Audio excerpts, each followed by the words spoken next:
देव सवितर्धुरितानि परासुव यद्भद्रं तन्न आसुव।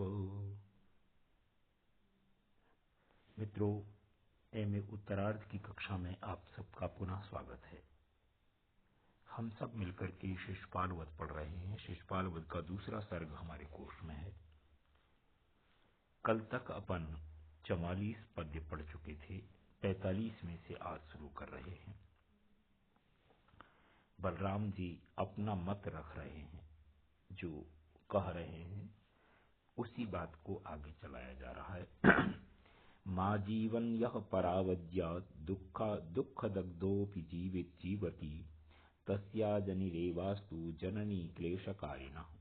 माँ जीवन, निंदित जीवन जीने वाला व्यक्ति, यह जो परावज्या दुख दग्धोऽपि, दूसरे से अपमानित होकर के दुख से जला हुआ, अर्थात दूसरे से अपमानित होकर के दुखी व्यक्ति, अपि भी जीवती, जीता रहता है। तस्य अजनिरेव, तस्य उसका अजनी माने जन्म, एव ही अस्तु होवे, जननी क्लेशकारिणः, माँ को कष्ट देने वाला। माँ गर्भ के समय पर, जन्म के बाद तक बच्चे को पालने में कितना कष्ट सहन करती है। यदि कोई व्यक्ति शत्रु से तिरस्कार पाकर के भी, दुखी होकर के भी जीता रहता है, तो उसका दुखी जीवन है। ऐसा व्यक्ति यदि निंदित जीवन जीता है तो उसका जन्म माँ को केवल कष्ट देने वाला होता है। अर्थात कहने का अर्थ बलराम जी का यह है कि व्यक्ति को शत्रु से अपमानित होने के बाद शत्रु को चढ़ाई करके, आक्रमण करके नष्ट करना चाहिए, स्वयं दुखी होकर के जीना नहीं चाहिए। अगर ऐसा जीवन है तो वो माता पिता को कष्ट देने वाला होता है। पिछले पद्यों में बलराम जी ने बताया था कि शिशुपाल ने हमको कितना कष्ट दिया है, उसी बात को ये यहाँ कहा है। और आगे, इससे भी आगे, पादाहतम यदुत्थाय मूर्धानमधिरोहति स्वस्थादेवापमानेपि देहिनस्तद्वदनं व्रजा। पादाहतम, पैरों से आहत होकर के, ठोकर खा करके, यत जो, उत्थाय उठ करके, ऊपर उठ करके, मूर्धानम अधिरोहति, जिससे ठोकर खाई है उसी के मूर्धानम मस्तिष्क पर अधिरोहति चढ़ जाता है। स्वस्थादेव, स्वस्थ व्यक्ति से भी, अपमाने भी, अपमानित होने पर, देहिना, शरीरधारी मनुष्य की, तद्वरम, वह अच्छी है, रजह, धूल। हम जब चलते हैं कच्चे रास्ते पर तो हमारे पैरों से टकरा करके, पैरों से ठोकर खा करके धूल उठती है, और धूल उठ करके हमारे सिर पर पहुंच जाती है। हमारे पैरों से अपमानित होकर के भी धूल हमारे सिर पर आ जाती है। और एक स्वस्थ व्यक्ति है, अपमान पाने के बाद भी स्वस्थ है, अर्थात कोई प्रतिक्रिया उसमें नहीं हो रही है, अपमान का बदला लेने के लिए कुछ नहीं कर रहा है, तो उस ऐसे व्यक्ति से जो अपमान पाकर के भी बदले की प्रतिक्रिया नहीं कर रहा है, उस व्यक्ति की अपेक्षा वो धूल ज्यादा अच्छी है जो ठोकर खा करके सिर पर चढ़ जाती है। इसलिए हमने उससे बहुत अपमान प्राप्त किया है।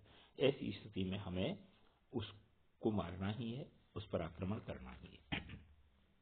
और आगे, असंपादयतः कश्चित् अर्थम जाति क्रिया गुणैः यदिच्छा शब्दवत् पुंसः संज्ञायै जन्म केवलम्।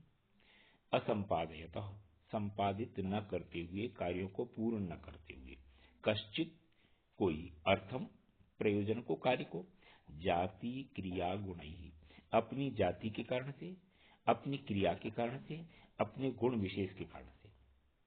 जाति अभिमान, जैसे ब्राह्मण है, क्षत्रिय है, वैश्य है, शूद्र, जो भी है, क्रियाएं जो करते हैं, यज्ञ आदि क्रियाएं, गुण जो मेरे में शौर्य पराक्रम आदि गुण है, विद्वता आदि का गुण है, इन क्रियाओं के गुणों के जाति के कारण से यदि कोई व्यक्ति विशेष अर्थ, विशेष प्रयोजन सिद्ध नहीं कर पाता है तो उस व्यक्ति का नाम लोक में केवल वैसे ही रहता है जैसे यदृच्छा शब्दवत् पुंसः, यदृच्छा अपनी मर्जी से जो भी नाम लिख लिया किसी भी शब्द का, ऐसे उस पुंसः पुरुष का संज्ञायी नाम मात्र के लिए जन्म होता है और कोई प्रयोजन नहीं। इसका अर्थ यह है कि व्यक्ति को अपनी जाति के कारण से, अपनी क्रिया विशेष के कारण से, अपने गुण विशेष के कारण से कोई विशेष प्रयोजन सिद्ध करना चाहिए, तो उसका जन्म सार्थक है।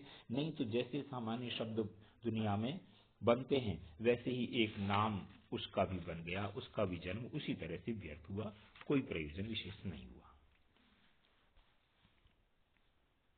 अकर्मण्यता की स्थिति क्या हो सकती है, और आगे इसी बात को कह रहे हैं।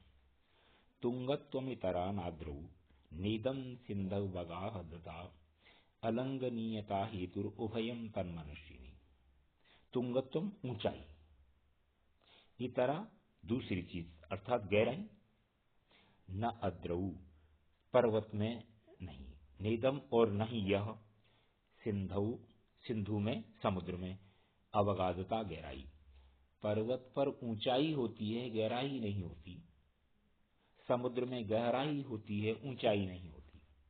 लेकिन ये दोनों चीजें, ऊंचाई भी और गहराई भी, मनुष्य में होती हैं। अलंघनीयता हेतु, क्योंकि कोई उसका उल्लंघन नहीं कर सकता, इस हेतु के कारण से उभयम दोनों चीजें, ऊंचाई भी और गहराई भी, तर मनस्विनी मनुष्य में अर्थात मनुष्य में होती हैं। जो स्वाभिमानी मनुष्य होते हैं उनमें होती है, जो सम्मानीय मनुष्य होते हैं उनमें होती है। सम्मान रहित जीने का कोई अर्थ नहीं है, उसमें कुछ भी नहीं होता, न ऊंचाई होती है न गहराई होती है। तो ये कहना चाहते हैं कि हमको स्वाभिमान से जीना है, हमको किसी ने ठोकर मार दी तो हमारा स्वाभिमान कहाँ गया। इसलिए उस गंभीरता के साथ भी और उस ऊंचाई के साथ भी हमको रहना है, तभी हमारा मनुष्यतापन है, हमारा मनुष्यपन है।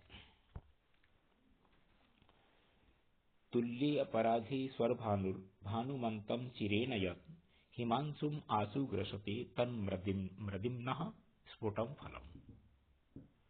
तुल्य अपराधे, अपराध दोनों का तुल्य होने पर, स्वर भानु राहु, भानुमंतम तेज चमकने वाली किरणों वाले को अर्थात सूर्य को, चिरेन देर से, यत जो, हिमांशुम ठंडी किरणों वाले चंद्रमा को, आसु जल्दी ही ग्रसित कर लेता है, तत् वह, मृदिन्नः उसके कोमल होने का, मृदु होने का, स्फुटम फलम स्पष्ट फल है। राहु का सूर्य ग्रहण चंद्र ग्रहण बड़ा प्रसिद्ध है। सूर्य को ग्रहण करते हुए राहु अपने आप में डरता हुआ और बहुत देर से उसको ग्रहण करता है, लेकिन चंद्रमा चूंकि शीतल है उसको वो जल्दी ग्रहण कर लेता है। तो जो ठंडा व्यक्ति रहता है उस पर कोई भी व्यक्ति उसको अपने बस में कर लेता है, और जो तेज तर्रार है उसको बस करने दे लगती है। इसलिए हमको ठंडा बन करके नहीं रहना है, हमें तेज बन करके और शिशुपाल पर आक्रमण करना है, ये बलराम जी कहना है। स्वयं प्रणमते अल्पेपि परवायु उपेयुषी निदर्शनम असाराणाम लघुर्बहुतीर्णम नरः। हल्का सा हवा का झोंका चलता है, छोटे छोटे तिनके अपने आप झुक जाते हैं, उसी बात को यहाँ कह रहे हैं। स्वयं अपने आप प्रणमते झुक जाता है, अल्पेपि थोड़ी होने पर भी, परवायु वायु के, उपेयुषी प्राप्त होने पर, निदर्शनम उदाहरण के रूप में, असाराणाम सार रहित सत्वहीन जो व्यक्ति हैं, लघु बहुतीर्णम नरः, लघु बहुतीर्णम लघु छोटे, बहुतीर्णम बहुत सारे तिनके भी, नरः मनुष्य भी।